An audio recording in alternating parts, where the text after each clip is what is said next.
Most people buying silver jewelry in the UK are making the same mistake.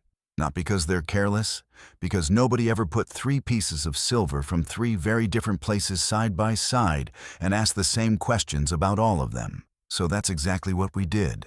We bought a sterling silver piece from Costco UK, a sterling silver piece from Tiffany & Co., and a sterling silver piece from Pandora.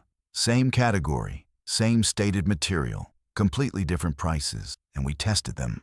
Here's what we found. Let's start with what we were actually testing. When a piece of jewelry is sold as silver in the UK, it should carry a hallmark from one of the 4 UK assay offices: London, Birmingham, Sheffield, or Edinburgh. That hallmark is a legal guarantee of metal content. Sterling silver must be 92.5% pure silver, with the remaining 7.5% being an alloy, typically copper, for strength. That's what 925 means when you see it stamped on a piece. Beyond the metal content, we looked at weight, finish quality, tarnish resistance over time, and the thickness of any additional plating where it applied. And then we looked at the price per gram of actual silver you're getting, because that number is where the story really lives. First, Tiffany & Co.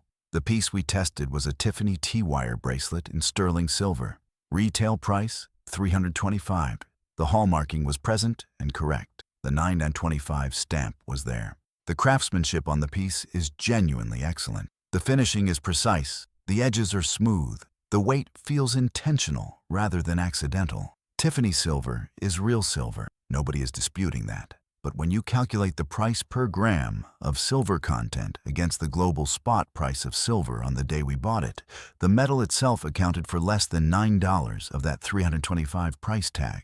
The remaining $316 is what you are paying for the blue box, the white ribbon, the Bond Street postcode, and the right to say the name out loud when someone asks where your bracelet is from. That is a legitimate transaction if you understand what you are buying. The problem is that most people don't understand it that clearly when they're standing in the store. Second, Pandora. The piece we tested was a Pandora Moment sterling silver charm bracelet, the core starter bracelet without any charms. Retail price, $55. Pandora is more complicated than Tiffany in one specific way.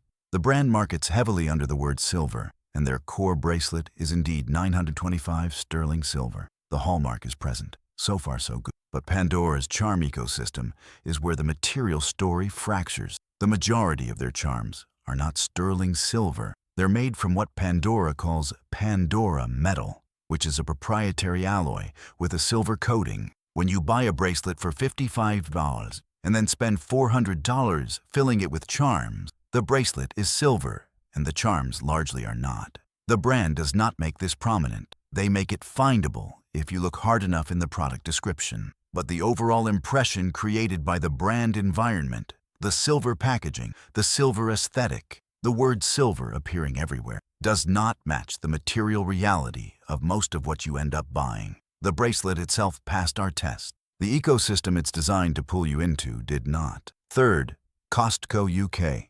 The piece we tested was a Costco Kirkland signature sterling silver chain necklace from their jewelry section. Retail price, $18. The hallmark was present. 925 stamped correctly. The weight was heavier than the Pandora piece at a comparable length, which means more silver per centimeter of chain.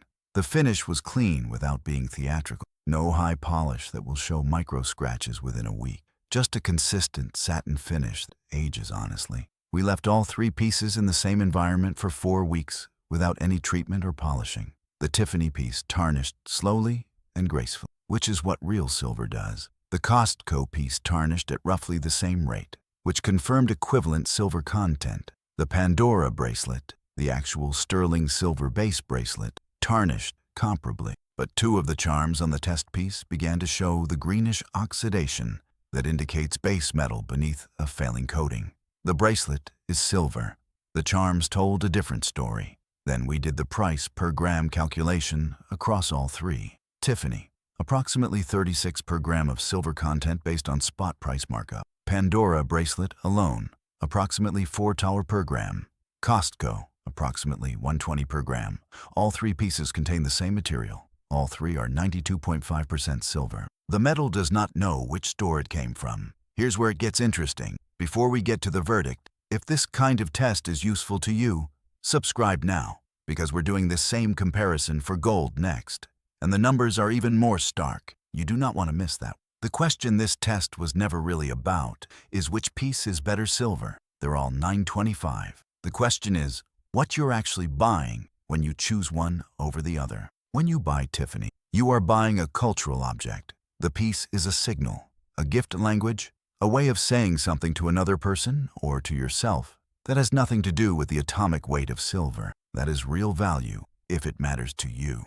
It is an expensive misunderstanding if you think you're buying superior metal. When you buy Pandora, you are buying into a collecting system. The bracelet is the platform, and the charms are the subscription. The sterling silver bracelet is genuinely good value at $55, but the system is designed to pull you toward charms that are not silver at silver-adjacent prices, and the brand environment obscures that distinction deliberately and effectively. When you buy Costco, you are buying silver, just silver. No story, no box, no cultural weight, no collecting ecosystem. The chain we tested will outlast the Pandora charms that surrounded it in our test. It will tarnish at the same rate as the Tiffany piece that cost 18 times as much. It will respond to a silver polishing cloth exactly the same way, because silver polishing cloths do not read brand labels. So who won?